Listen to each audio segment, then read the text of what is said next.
Hello and welcome to our review for Matryoshka, which is the 10th episode of the 6th season of the 100, which I thought was a really, really good episode. I enjoyed it a lot. I thought that there were some really interesting little seeds that they planted earlier on in the episode that they called back to. I really liked how Simone said that if they don't do something, one of their if they don't like make an example out of somebody, then they're going to end up regretting it, and one of their own is going to end up betraying them. And that's exactly how she ended up dying. And it's kind of because Russell didn't do it quick enough. He didn't make an example out of them quick enough. But like before we talk too much about that, I wanted to make sure we talked about how there was a Hamlet quote. I think like you thought that was really neat, and there's always these little literature things that we notice right at the end of the episode, and I don't necessarily write down and I forget to go over, but you mentioned right at the end she quoted the whole to be or not to be thing, right? I did. I did. I mean, I don't think it's that cool actually because it's like the most famous speech in all of Shakespeare. Hamlet has a lot of stuff that they could have quoted, but whatever. It stands out. But she said something. She said the quote that's for in that sleep of death, what dreams may come, which is sort of an interesting like way to look at death, and it aligns with how they see it, which is that they don't really die. It's sort of it's when Hamlet's like contemplating suicide, and he's not really in the right state of mind, so he's seeing it more as like a break from reality, like a sleep would be, rather than an end. And that's exactly how the primes view death. So it works in that context. But Oh, yeah, you're far more well read, so I didn't even know that he was like contemplating suicide in that whole to be or not to be thing, but that makes a lot of sense when you think about it. It's like, yeah, dude, you want to continue living or not? Like, I just know that whole famous phrase, and well, yeah, that's literally what the phrase means: to be or not to be, like to live and exist or not. yeah. um, yeah. And I guess like for a lot of them, I guess by not choosing a sacrifice, that is kind of like suicide. And there has been a lot of like callbacks to other scenes where characters did take their own life, with Jasper not wanting to go on. He thought like life wasn't worth living. It was a pretty miserable world that they were in. So he's like, nah, I'm good. Basically, I don't want to continue going, and he just gave up. Um, but there were other ones who like took more noble sacrifices and died like other ways, and they definitely have referenced those people too. Like with Finn, I think they kind of referenced him a little bit with the whole knife in a tree, which is kind of like I think Clarke's most traumatic experience that she actually represses the most and doesn't talk about or even think about nearly as much, even as much as Lexa. Lexa definitely is referenced more in the show and is like I think an even more accessible memory than what she did to Finn, because that like really stuck with her. I remember the episode after she did that, like where she kept seeing him and he wasn't Mhm. saying anything, but like everything he did had such significant weight to it. They were telling a lot of through like body language, I believe, in that episode, and I really, really enjoyed that type of stuff. I think the show does like those kind of references really, really well. They're very aware of what they've done in the past, what other people have done in the past, and trying to build off of that to tell a new, interesting story. Mhm.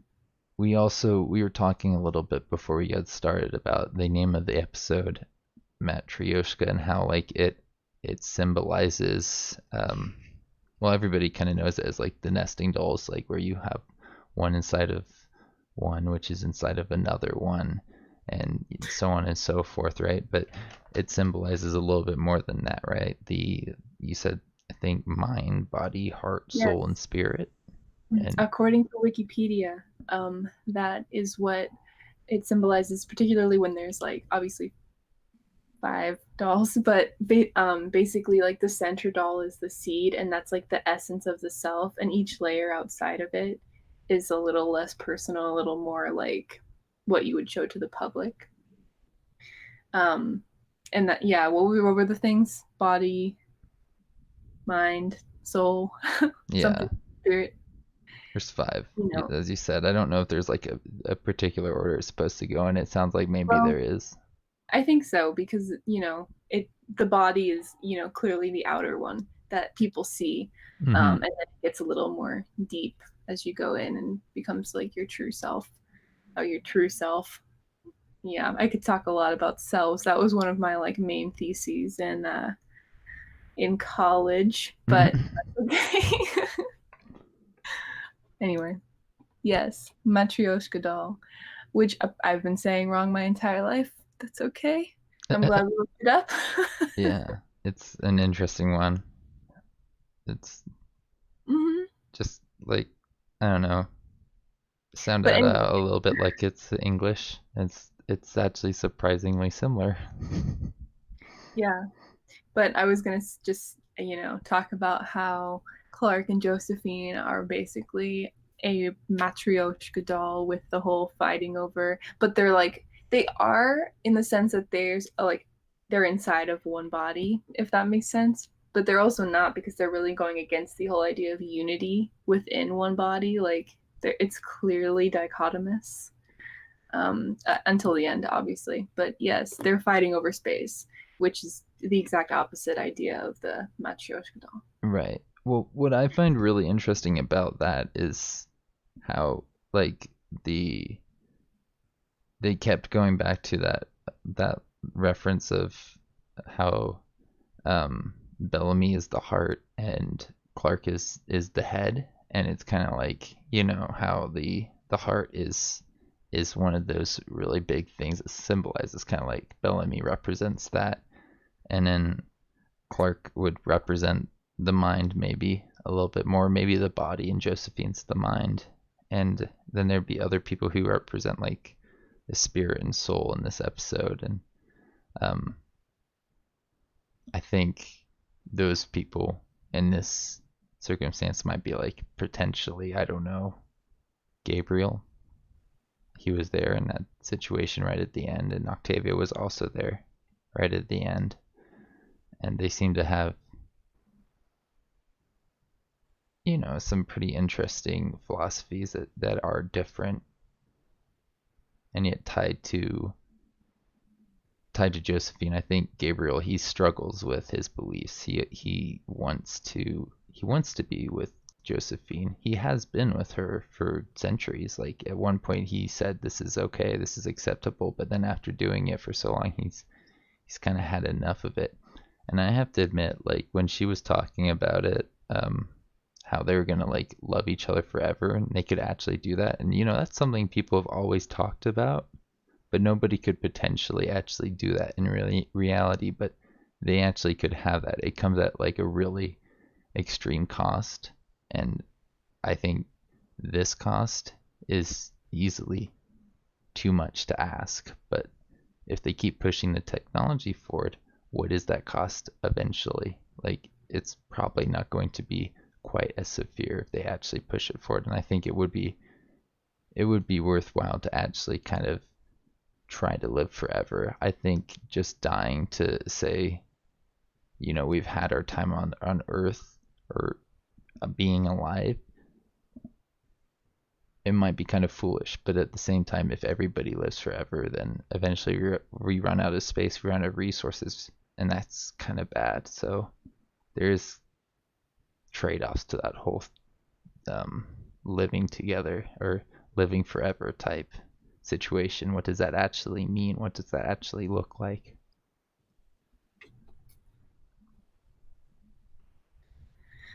Yeah, I mean, I wasn't a huge fan of that part. I know you like kind of got excited. You were like, "That's so romantic," and I was like, "What? No, it's not. I don't really see the point in living forever. To be honest, like,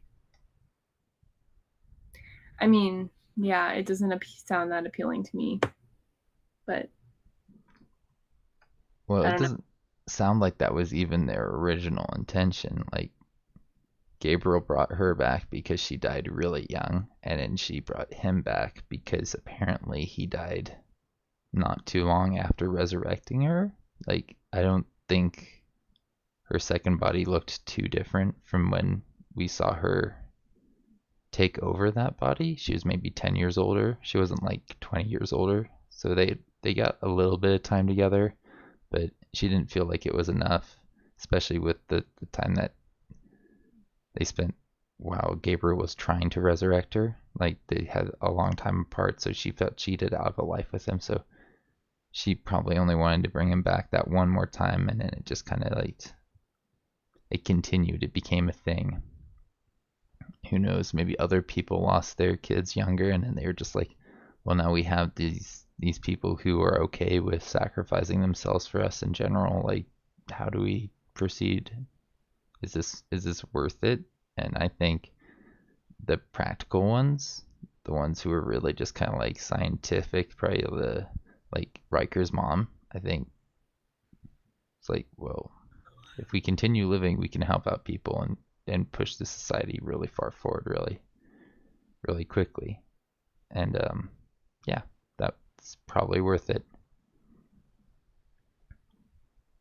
But who knows? Maybe it was other people like Simone. We probably won't get too much explanation. They may explore it through flashbacks at some point. I Yeah. mean, they keep killing off primes. We lost Simone. We lost Miranda. That leaves what, Russell, Riker, Riker's mom, a handful of others maybe that we're unaware of. Is there anybody that has been Um, named that I'm forgetting about? Jordan's friend. Oh yeah, that's Riker's mom. Oh, that's Becker's mom. My bad. It's hard to tell when they keep switching freaking bodies. But anyway, That's all right. Okay, well, I'm glad we covered Hamlet and the different aspects of the title. Um, Now I can kind of jump into all my little random notes, like the observation point, which I saw in the title or in the intro scroll right after they do their first scene and they do the whole 100 thing. I actually paused it and saw that they labeled, something about a tower, something about a grove, um, something about an anomaly camp, and some of the observation points on the southern point of the map that were about halfway in between Sanctum and where they were trying to go. And I hadn't really noticed all that, and I thought it was really cool that they included that, um, because it really helped us understand, like, where everything is in relation to one another, how big this anomaly is. This anomaly looks huge on that map. It looks like,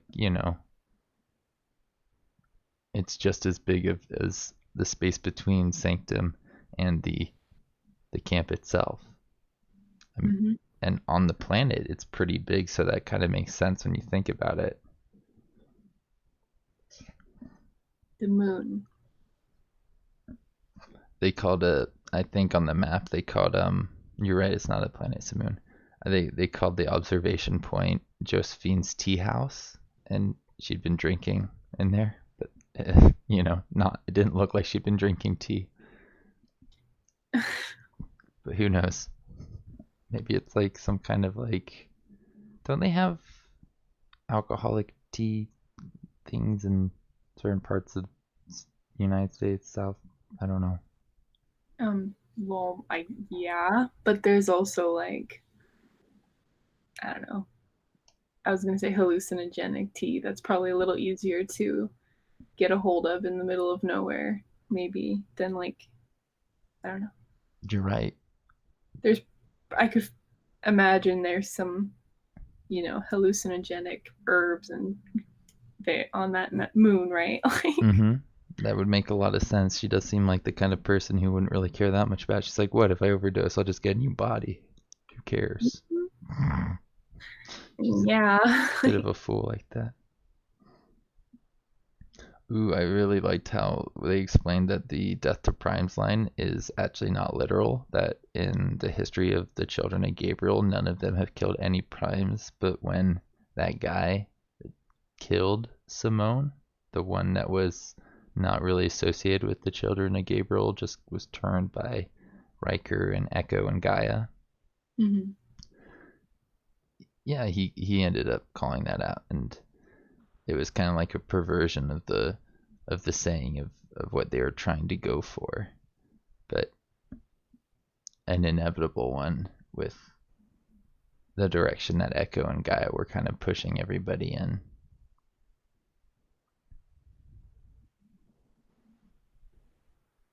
But it's weird that they use that line, death to primes, like if they don't actually want to kill the people, it's very misleading. Like for the people who aren't in the society, but I think it's like an intellectual thing, like maybe a reference to something else. I don't think it's Hamlet, but you don't think so? I don't think it's Hamlet, but I'm not sure. I haven't done any research on it, but nothing comes to mind.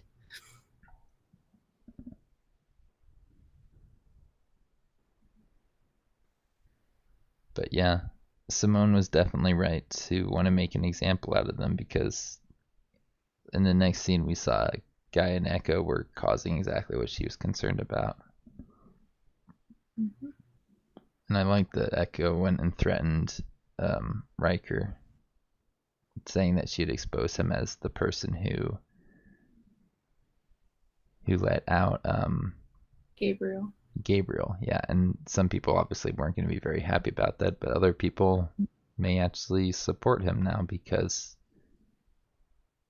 he'll be kind of like an antithesis or a opponent to Russell. He's obviously not very happy about it. He's okay with calling them out at the dinner table, saying to Russell like, "Oh, we're just executing people again now." Like they obviously had been doing that, stopped at some point, and yeah, he was never really comfortable with that. I wonder when it was they started doing the executions. Because that must be a certain point in time, right? Do you think it was when the children of Gabriel left? I don't know, but it is interesting that they're talking about that now because it just adds another like weird parallel between the like original universe on Earth and the Sanctum universe, you know? Like they at this point both have had periods of like execution like being a thing. Yeah, Um I think in the and past. it just shows that like, you know, what's on the outside, it doesn't make mean anything, you know?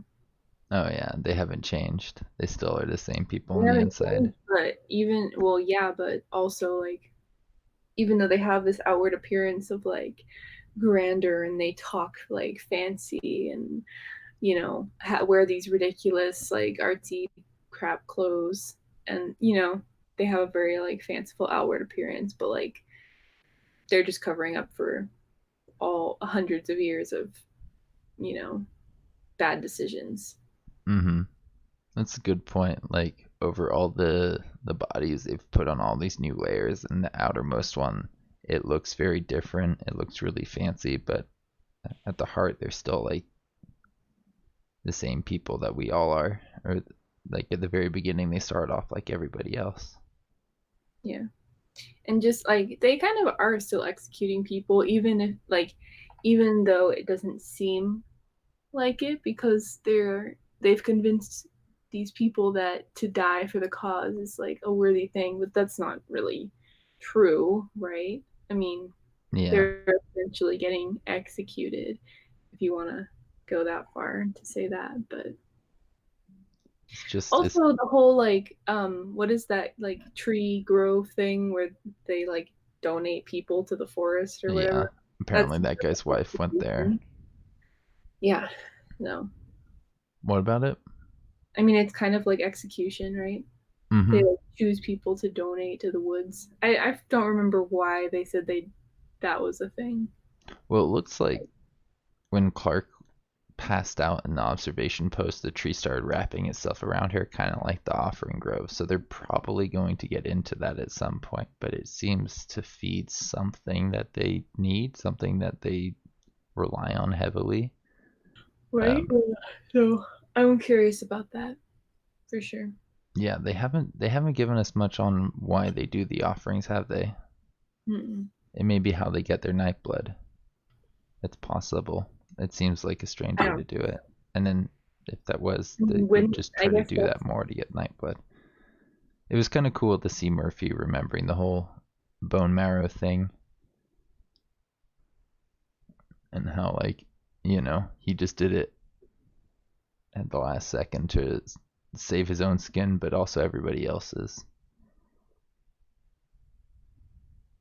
I'm confused why they didn't think of that before. Were they like trying to keep that a secret, or was it just like nobody remembered it? Like, Raven didn't remember the people drilling into her back to pull out the Yeah, bone marrow. right. That Like thought didn't cross her mind this entire time. Yeah, I got kind of confused there. Like, how is this like some big secret? But you're right. I guess people just have a lot on their mind. Like, we have weeks to think about all of this, but in the scope of the show, how long has it been since the last episode? I don't know, a couple hours, I guess. It depends a little bit, but it's not like very long. It's not a week between each episode. Yeah. So, do you think Clarke didn't kill Josephine at the beginning of the episode when she pointed the gun at her because she felt like she needed Josephine for Bellamy's plan, or was there a little bit more to that? I mean, I think it's possible that Clarke was thinking like, oh, if I can try and save this person, might as well do it, even though they're kind of crappy. You know, I feel like that's Clarke's. She was the whole reason they like went to Sanctum. They were trying to like fix themselves and like repent, right? Like honestly, this whole world is about repentance for them Mm-hmm. at this point, or it was supposed to be. But they've kind of fallen off the wagon there, but yeah, I think that's possible. I mean, I think what you said is like also possible. I don't know. There's mm, maybe she was worried about what would happen to her if she did it, you know? Like Yeah. would the bullet like theoretically actually stop in her, or would it like go out the back and like damage some part of like Clarke's mind, like whatever, I don't know. It seemed like a more safe option versus throwing a bunch of books slash memories out an airlock, which didn't actually seem to solve very much for very long. That seemed like a pretty temporary solution, and the whole time, Josephine just got closer and closer to wanting to kill Clarke. So Yeah. it seemed risky not to take that gun and use it. Like, definitely a lot of self restraint. She seemed to be trying to be the better person, um, which is why I thought it was really, really nasty of Josephine to go around at the end to stay in the mesh just to kill Clarke. Because that just, like, I mean, Gabriel's not going to like that. Gabriel's going to be pretty upset that she wasted somebody's life after he went through all that to try and, like, take her mind drive out and, I don't know, potentially give her back to her father and cause somebody else to die. Like, that's just going to make him less likely to want to help her, to want to help Josephine out. Um, and I don't know. I thought most of this episode actually painted Josephine in a more redeemable light, making her a little bit more interesting and likable. But they had to go right there at the end to screw that all up.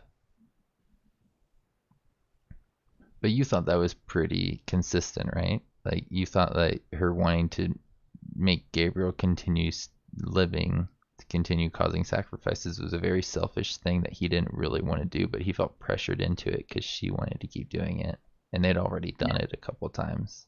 Mm-hmm. Like particularly in that one flashback where Clarke and Josephine kept watching past Gabriel and past Josephine, like dancing or whatever. I mean, she just seemed really selfish to me.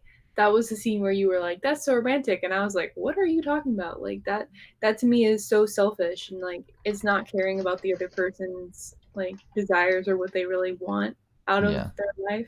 It's just like, no, give me what I want, which is, kind of lame. And like, frankly, I'm surprised that they lasted more than like 100 years with that. Like, geesh, that's a long time to deal with someone ignoring what you want. Well, I think Or sort of Josephine's personality. So like, I'd yeah, 100 or even like 20 years or something like that after that kind of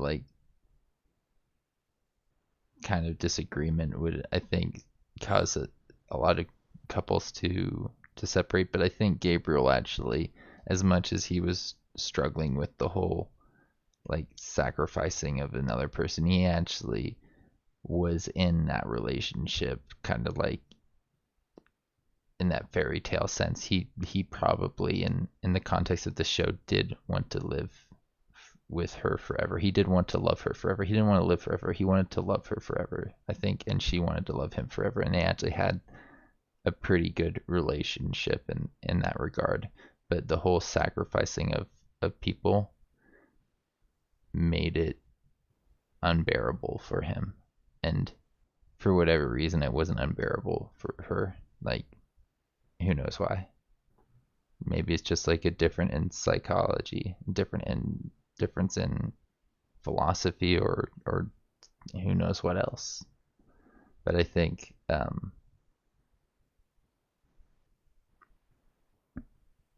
he was pretty invested in that for at least the first few I don't know, decades or centuries.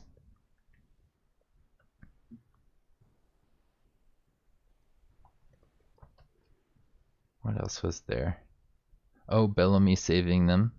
I was trying to remember how he got separated from them in the cave. Do you remember with the children of Gabriel what happened? no, I don't remember. I think they just kind of like dragged him off separately, and then I remember um, Clarke getting control of Josephine's mind. I think she said like I'll come back for you, and then never did. Hmm. So I guess Bellamy just kind of like somehow infiltrated their ranks perfectly.